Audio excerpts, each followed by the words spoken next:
Boys, so the most recent NR tournaments have just wrapped up, and oh boy, that last tier list is severely outdated. We've gotta make some updates. What's good, everyone? Stevie Blunder here, and I am here to bring to you another NR format tier list. I know we did one of these not too long ago, but I wanted to make a sort of update to the tier list because a lot of things ended up being a lot better, and a lot of things ended up being a whole lot worse. Like, a lot of decks are a lot worse than we originally thought. And I just wanted to use that influx of new generation knowledge as a baseline for what we will be expecting to see on the ladder and in tournaments moving forward. So of course, if you're not already doing so, please remember to hit that subscribe button, costs you absolutely nothing. Hit the like button, and let me know in the comment section down below if you have any disagreements. Just please don't call me a slur. And with that, let's get started with the first one on our list, Dinomist. Dinomist is sort of like Metal Foes, but he took away every redeeming quality that Metal Foes had. Dinomist, of course, has like protection from battle and card effects. It has Dinomist Charge to help generate advantage, but the only good Dinomist card is like Dinomist Howling, and unfortunately that card is rarity locked. And Dinomist, unfortunately, you do have to play so many names that you can't really justify splashing in other engines, and if you're going to be putting in staples, you might as well just be playing like Metal Foes if you want to play a pure Pendulum deck. And Dinomist, unfortunately, is just so weak and so insignificant compared to all the other Pendulum variants and decks within the format that I'm just going to put it in the D tier. No tournament representation, no serious consideration for the deck overall, just overall a very lackluster archetype. Next up, we have Flip Control. I know for a fact a lot of people are going to be playing Crawler or some sort of variant of like Summoner of Illusions because MBT is trying to ruin this format, but he is not me. He did not have 3 whole tournament wins, where 2 of them were against VTuber communities, but we don't talk about that. And Summoner of Illusions is just so slow. It's so slow, it's so bad, it loses to so much. It's just such a miserable deck. And even if you try to go for like Deus Ex Crawler, that deck is so ass as well. Literally D tier. Probably the worst deck in the format in general. So piss. Next, we have Gadget Raider. Gadget Raider in a vacuum is a very, very powerful deck. If you play 100 matches of Gadget Raider versus like a Metal Foes variant, 50-50, 50-45, 45-50, it's going to be a pretty even split. Gadget Raider is a very, very powerful deck. What it isn't is it's not consistent. It is a very high rolling deck. You need to be playing 60 cards in order to fit everything in. If you play 40 cards, you're going to be seeing a lot of hands where they're pretty suspect. Unfortunately, Gadget Raider just doesn't have the overall consistency to top events, and although it has topped one of Coder's events in the very early stages, that is of course just an early stage event, and a lot of people are still figuring out the format, so that data is a little bit irrelevant in my personal opinion. And in recent tournaments, Gadget Raider has unfortunately failed to clear top cut even. So unfortunately, I'm going to be putting this in the B tier. I think it's definitely a deck that can top if you get a little bit lucky on the day of, but definitely just statistically, it just hasn't been performing as well as I originally thought. Ghost Trick is next on the list. I'm just gonna... Yeah, it's worse than Flip Control. Like, it's 100 times worse. Next up is surprisingly Orchest, a breakout star of recent events. Orchest has a lot going for it. It plays pretty similarly to Metal Foes, where a lot of the cards help you generate advantage, float, that sort of general deal.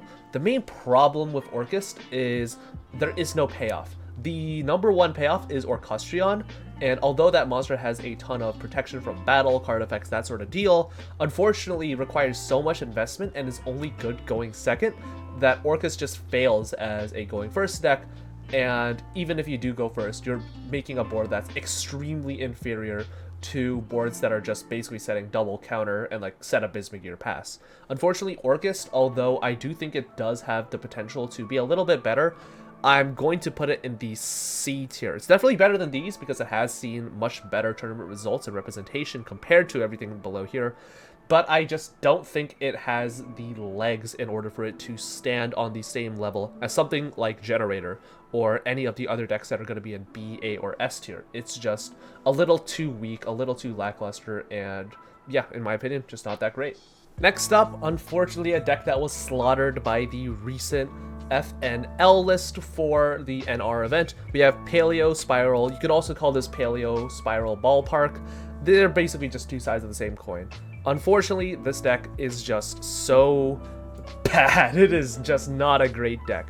Most of the power of this deck really came from the Phantasm Spiral cards. You could argue that like Ballpark was funny for OTKs, but Ballpark is like the most inconsistent piece of garbage I have ever seen. And the Phantasm Spiral cards really were what made up this deck. Unfortunately, with only 1 battle and 3 power, which is terrible, you're forced to play this terrible equip spell strategy, which is miserable. And I would rather just delete the deck and all my NR dust than have to play this in a tournament. Unfortunately, just way too low impact, way too bricky, way too inconsistent, and just way too messy to even really consider for any sort of play. Next, we have Pendulum, just Odd Eyes Pendulum. The main problem with Pendulum is that although it is technically playable, there are a lot of funny Odd Eyes cards, such as the one that's basically a fusion spell for your scales, and the one that looks like the letter U, like a shitty horseshoe. Anyways, Pendulum does have some stuff going for it, but again, the main issue of Pendulum is that you just don't have a whole lot of cards you can go into. You don't have these insane extra deck bosses, you don't have these insane massive board building potential that a lot of decks just unfortunately have over it. You do have some tools, but unfortunately those tools, such as Vortex and the Star Pendulum Graphs, are either outclassed by stuff like Counter, or other decks are just able to make it way easier. Stuff like Metal Foes, stuff like even Dragon Maid can make Odd Eyes Vortex Dragon. It's just such an inferior version of so many other decks that although you can make a Vortex Dragon turn 1 relatively easier compared to other decks, I just think that unfortunately it's probably in the D tier. It's just a little too lackluster. It's a little too high commitment, and unfortunately I just don't think Vortex Pass is good enough for this format. I think that it just is a very unfortunate circumstance of the deck. Up next, we have Megalith. Megalith, I'm going to tell you guys right now, S tier. I am not kidding. I think this is a 2-deck format. I think this is either a Metal Foes format and a Megalith format. This is definitely a deck that has proven time and time again that in the hands of capable pilots who know what they're doing, can definitely still kick ass with the new FNL list. This deck has literally been topping ever since the NR format dropped. Pilots have figured out how to play the deck. Pilots are figuring out new tech spice, stuff such as Lord of the Red and the Black Luster Soldier engines. This is definitely a deck that you have to be watching out for. And if any experienced Megalith player manages to join an event, you better be ready to deal with a Bait or Pop for 4.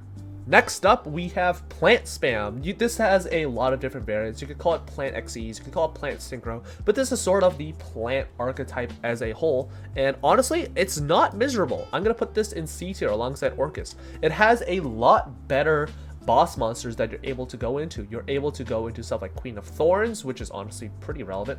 There are a lot more synchro monsters that you are able to have access to. Stuff like Sylvan Martial Leaf is great as a form of like removal. This deck definitely has a lot going for it in my personal opinion. But the main issue is that it's, one, pretty bricky because you have to play a lot of these sort of like one-ofs and sort of meme search cards, and 2, unfortunately, the deck just doesn't have a ton of tournament representation. It's alongside the same level as Orchest, which is why I feel confident putting it in the C tier, but definitely you're gonna need to have to optimize this deck list a whole lot more and get pretty lucky on the day of if you want to see any real competitive success with. But definitely, if you're interested in playing something fresh and unique, I would honestly recommend Plant Spam. Next, Prank Kids. You cannot tell me this deck is good. This deck is poo-poo, but I have to put it in C tier because it actually has tournament tolerance. The main thing with Prank Kids is that they have no Link 1. You have no Meow Meow, you have no Link 1 starter, you are going to Bulgaria. The main issue with Prank Kids is that you kind of have to open the fusion spell, which is why they're playing garbage like Fusion Sage. But if you are able to open that fusion spell, you can honestly just go completely off into a bunch of really goofy stuff. Cock-a-doodle-doo is still an amazing card. Bow Wow Bark is still really, really good. You're able to play this very powerful Link Spam beatdown strategy that is so explosively powerful and honestly is rivaled only by stuff like Megalith and Metal Foes, but unfortunately it's just like 100 times less consistent overall because you have to open Poly 2 Kids. But if you do open Poly 2 Kids, you'll do alright in the tournament. It's a C tier. It's got some tournament results in some top cuts and some bubbles. But again, this deck is just so overall mediocre when it comes to the overpower level versus consistency. Next, we have Metal Foes Pure. We're going to be using a picture of Metal Foes Counter as the Pure variant. Metal Foes Pure is fine. It's not terrible. The main issue with Metal Foes Pure is that it just needs so many other cards in order for it to be a truly powerful deck on its own. You need to be playing engines alongside the Metal Foes in order for it to truly be this super oppressive, dangerous archetype. If you're playing Metal Foes on its own, it's not like it's bad. It's still very much just like a good deck, but it's definitely a lot weaker and a lot lower ceiling. Sure, you do have access to these staples like Chalice, Book of Moon, Torrential, but they just don't combo with your cards in any meaningful way, and decks that are able to constantly generate advantage and outpace you and outpower you, unfortunately Metal Foes, because it's not playing a secondary engine and forced to play these reactive staples, is sort of left far behind when it comes to the power department, even though it can keep up in the consistency and grind department.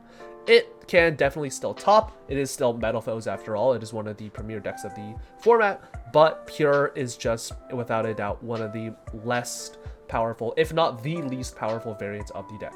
Dragon Maid is like Yosenkaiju, but actually good, which is why I'm gonna put that in C tier. Dragon Maid has actually been a deck that's sort of been talked about. It's really funny that tidying is like a rare, but the main issue is that nobody really had a great way to build it, and nobody really knew how to play it. That was until Scrumpling came along and started kicking everyone's ass with it. I think I have like a 1-7 record against them. It's actually insane.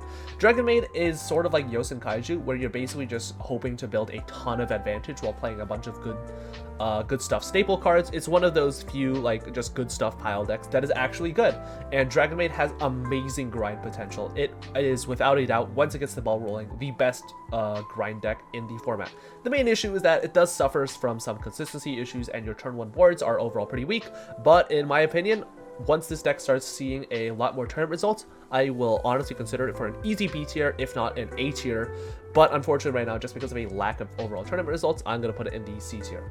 Next up, we have one of the most affected decks of the NR format, Tenyi, with no access to multiple copies of Fist of the Unrivaled or copies of Vishuddha. Unfortunately, this deck went from possibly a C or B tier deck to like a D tier deck. I'm so sorry for any Tenyi players in my chat, but holy hell, this deck really needed multiple copies of Fist. This deck really needed multiple copies of Vishuddha, and while you can argue that Ashana is just copies 4 through 6, you're going to need to commit so much recycling power for that Vishuddha specifically that in my opinion it's just not even worth playing Tenyi at that point. It's just way too high investment for so little of reward, and this deck unfortunately just cannot go second to save its life anymore because of the one Vishuddha.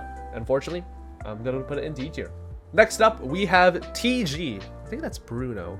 Anyways, we have this really interesting floating recursion-based archetype. The main issue is that most of the TG monsters that you are going to be playing within this deck only float during like the end phase, and most of the monsters that you are going to be playing, stuff like a Rush Rhino, that you think would be a good idea, unfortunately are dog piss. Like, do you really want to summon like a 1600 vanilla that floats? That's like Mystic Tomato, but like 100 times worse. Also, we have it in this format already. It's called Metal Foes Counter. TG does have some pretty funny stuff it can do. It can outgrind certain decks. It can do some really funny stuff with like Screw Serpent, but in my opinion, this deck is just way too low impact. It's like Dragon Maid, but without any of the redeeming qualities of Dragon Maid. I'm gonna put this into the D tier. I know it recently did okay in the recent No Riches tournament, but again, I just really think this deck needs a whole lot more legs to stand on in order for me to put it anything above the D tier. Next up, we have Tri-Brigade and Tri-Brigade variants. I'm just going to tell you right now, this shit sucks. Tri-Brigade is so bad in NR format. There's so little cards that you're able to go into. There are so little payoffs for your cards, and it's such a resource-intensive deck because you don't have access to stuff like Revolt or the Lyralesque cards. This is just such a mediocre, middling, just terrible representation of a shell of a deck that is arguably a tier 0 Master Duel deck. This is just so disappointing. I know it has barely any tournament results, but again, I'm just gonna put this at like the top of D tier. I know it can do stuff with like Lunalight, but I refuse to believe it can do anything really meaningfully significant if you're ending on Harvest Logger Pass. That is literally what the deck does. It's awful. Finally, we come to Metal Foe variants. This is stuff like True Draco Metal. This is stuff like Junkyard, also known as the Metal Foes 60 card pile. This is stuff like Vehicular Manslaughter, such as FA Metal Foes. This is stuff like Counter Foes, all that good stuff. Immediate S tier. This is like tied with Megalith for being the objective like best deck of the format. If Megalith didn't exist, this would be a tier 0 format. If Metal Foes didn't exist, Megalith would be a tier 0 format. But definitely Metal Foes is just such an oppressively powerful archetype. It could do so much once you combine it with engines. If you're playing True Draco Metal, you have access to staples that actually benefit you and card advantage as well. If you're playing Counter Foes, you can play a bunch of funny counter traps like Mind Over Matter. If you're playing Vehicular Manslaughter, you could sit on a giant ass floodgate and basically never have to worry about half the decks in the format, and you have an amazing Megalith matchup if you manage to go first. There are just so many different variants of Metal Foes that all do so many unique things on their own that I really think that every single Metal Foes variant is honestly an S tier. It is just so oppressively powerful.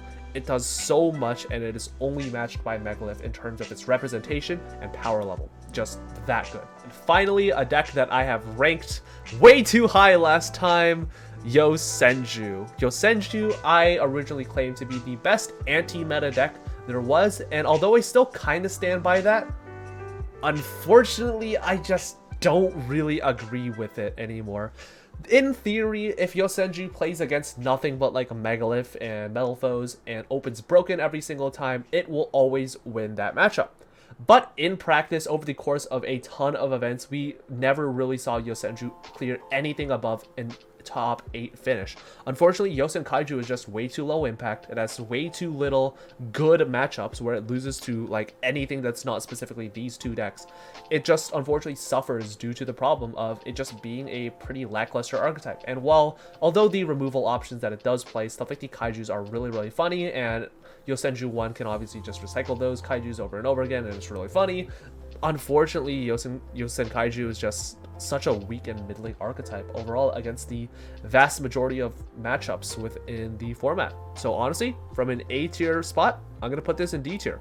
As more and more tournaments are being played, the NR format is being more and more solved, where a bunch of decks were kind of residing in the A tier of, oh, this is a pretty homogenous format. This is a format with like a lot of stuff. It's slowly getting divided as the power level of Megalith and Metal Foes is really just pushing everything out, even to the extent where top cuts are basically looking like only Metal Foes and only Megalith. That's why I personally just didn't put anything in the A tier, because decks that usually top are usually just going to be Metal Foes and Megalith, which is why I put them both in S tier, nothing in A tier.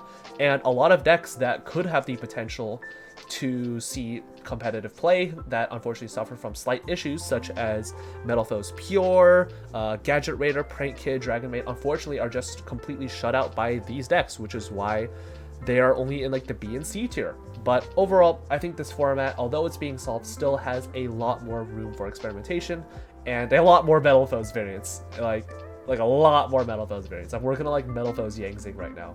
It's going to be really funny. Be sure to like, comment, and subscribe if you're not already do so. I've been Stevie Blunder. Let me know what you think in the comment section down below about this list. And yeah, it's going to be it for me. See ya.